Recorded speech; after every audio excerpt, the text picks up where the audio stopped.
Hello and welcome to Savas Foods. Today I'm going to be showing you all how to make Jamaican bun. For those of you who know or have watched this channel before, I am Jamaican.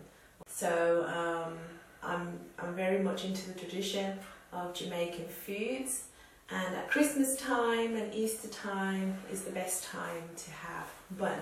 Bun and cheese, to be precise. As Christmas is just around the corner, it's 2 days away. Also, I live in Switzerland and it's very hard to get Jamaican foods here. Recently on our trip to Jamaica, we had plenty of bun to eat, but that was bought from the shop. So today I'm going to try and make it myself, seeing as though it's not available here in Switzerland. This is the first time making it. I've scoured a few recipes on the internet, and I think I found the best one that suits me and how I bake. So without further ado, I will give you a rundown of the ingredients and then we'll get to baking. So melted butter is in there, brown sugar, gravy browning, vanilla essence, a few herbs and spices, ginger, cinnamon and mixed spice. I'm using yeast in this recipe. Some doesn't have yeast, but today I'm using yeast. I've already got some raisins mixed in rum, and I'm going to be using that today. The recipe calls for dried fruits, but I'm going to use my rum soaked raisins. And flour, preferably bread flour. I use for the glaze, and I'm going to be using a rectangle bread tin. So first thing I'm going to do is leave the yeast in warm water for about a minute. It doesn't take long until it's frothy. And while that's getting frothy, I shall mix the ingredients, the dry ingredients first. So I'm going to add in 2 packets of yeast. The recipe calls for 2 tablespoons. Then I'm going to add 250 ml of warm water to the yeast, and wait a few minutes, maybe about 3 minutes, until it gets frothy.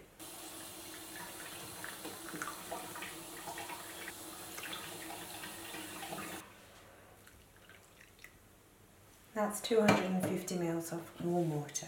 Just going to set that to the side until it bubbles up. We're going to add the flour to the bowl, and the recipe calls for 4 cups. I use these spoons, and they're milliliter spoons, and I would need 9 spoons of these.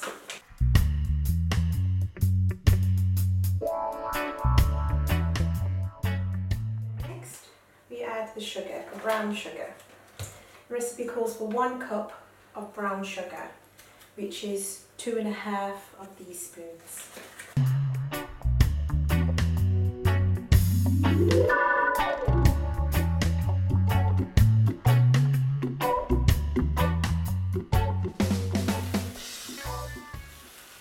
Next, 2 teaspoons of salt,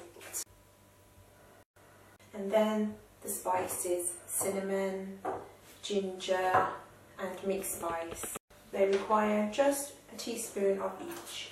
Now I'm just going to whisk the dry ingredients together so it's well incorporated. So now that the dry ingredients is all mixed together, now I'm going to add the wet ingredients, which is the butter, vanilla, gravy browning, the egg and the yeast mixture, which is nice and frothy now. So now I'm going to make a well in the middle of the flour mixture, and then the wet ingredients is going to go all together into the well. First of all, I'll add the melted butter, 3 spoons of this, which is 45 milliliters.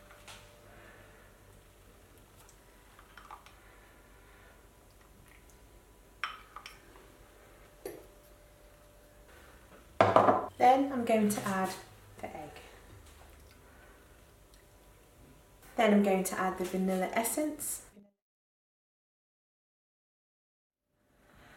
2 spoonfuls of vanilla essence. Then I'm going to add gravy browning, 3 of these spoons. Also going to add my soaked raisins, and this I'll just leave to however much you decide, or however much you like raisins to put in.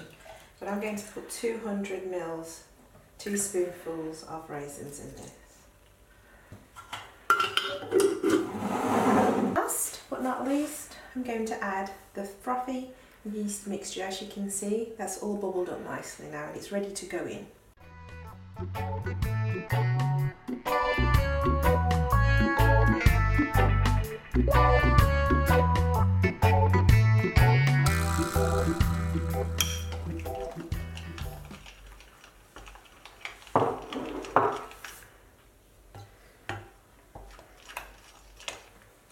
And now just mix it till it forms a dough. Get it as close as possible, and then I'm going to use my hands, and then I will finally knead the dough mixture for about 5 minutes. If it gets too sticky, then you can add a little bit more flour. You should get a nice clean bowl once everything is incorporated nicely.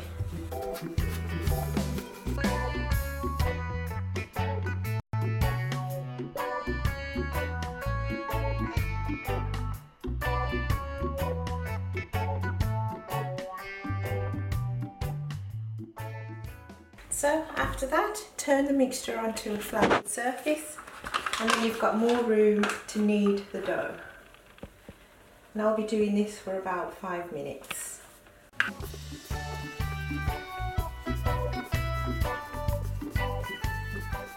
Just kind of fold the mixture in as you're turning it at each edge of the dough.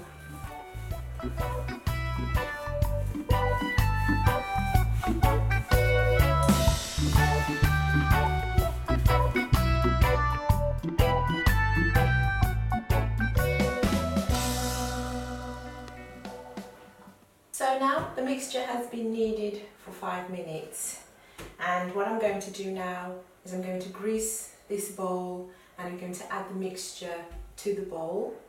I'm going to cover it with cling film and I'm going to leave it for about 60 minutes and the mixture will rise, hopefully. So just get a little vegetable oil, that's fine. So this is just sunflower oil. I'm going to add a little bit and grease the sides.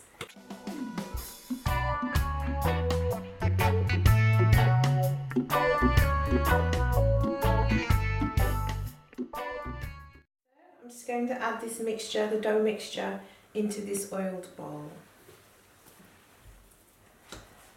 Then I'm going to put cling film over the bowl.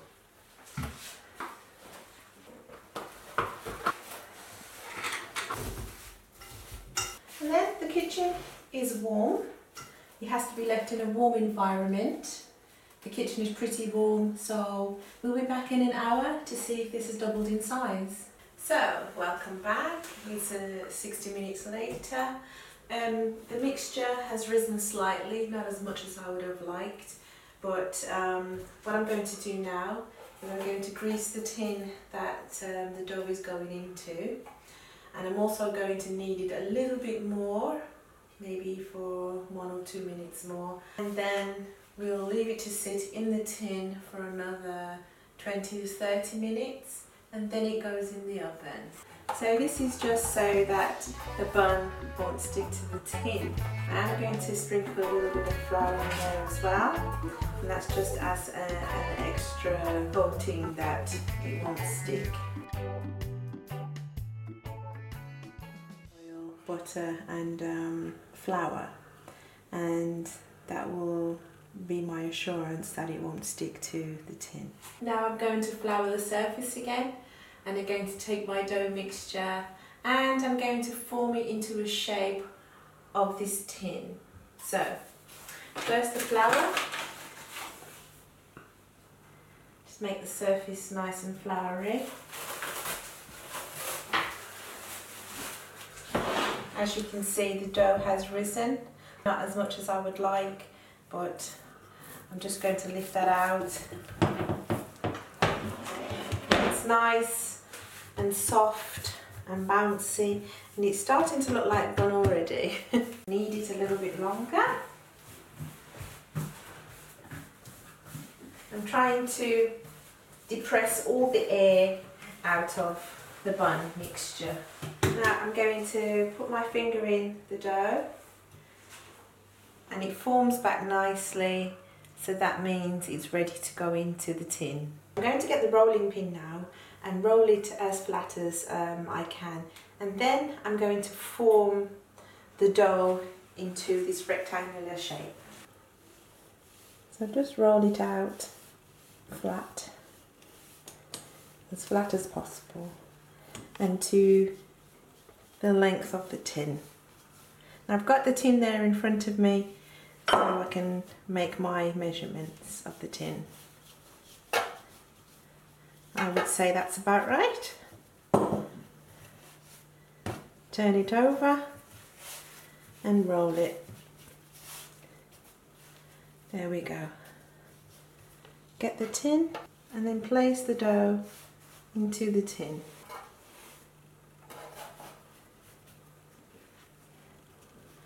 Perfect.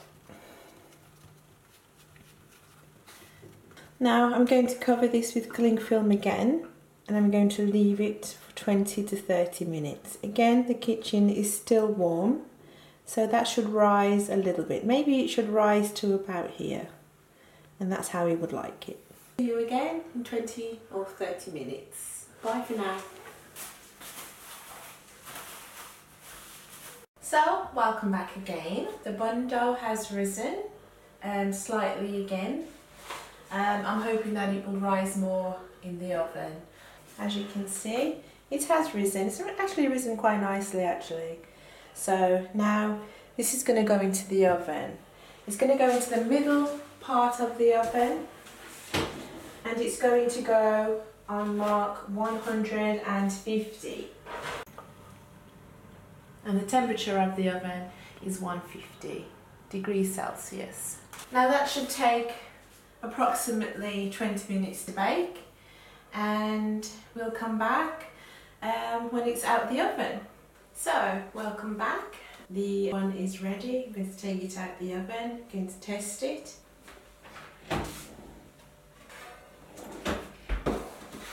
As you can see, it's nicely risen here, and it's looking a lot like bun.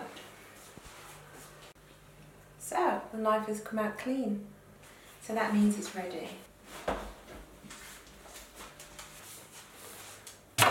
I'm going to paint the whole of the bun with honey, and that should soak in until it's cooled down.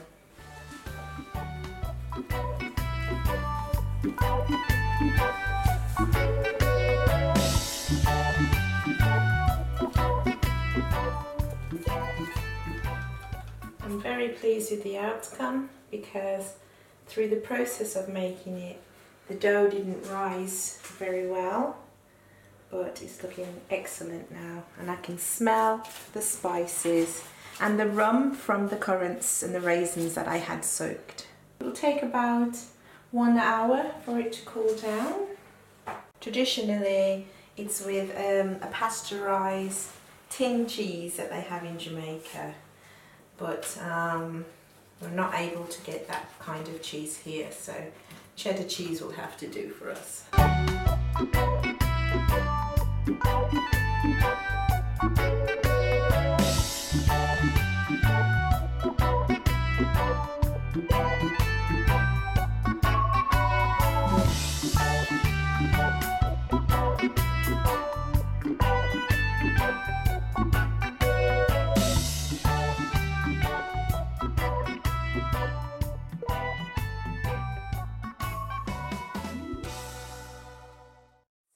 There you have it, Jamaican spice bun.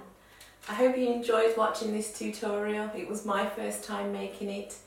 Once it's cooled down, we'll have it with a nice slab of cheese, and I'm sure my husband will like a taste as well, and he will tell you exactly how it tastes. It's just like home.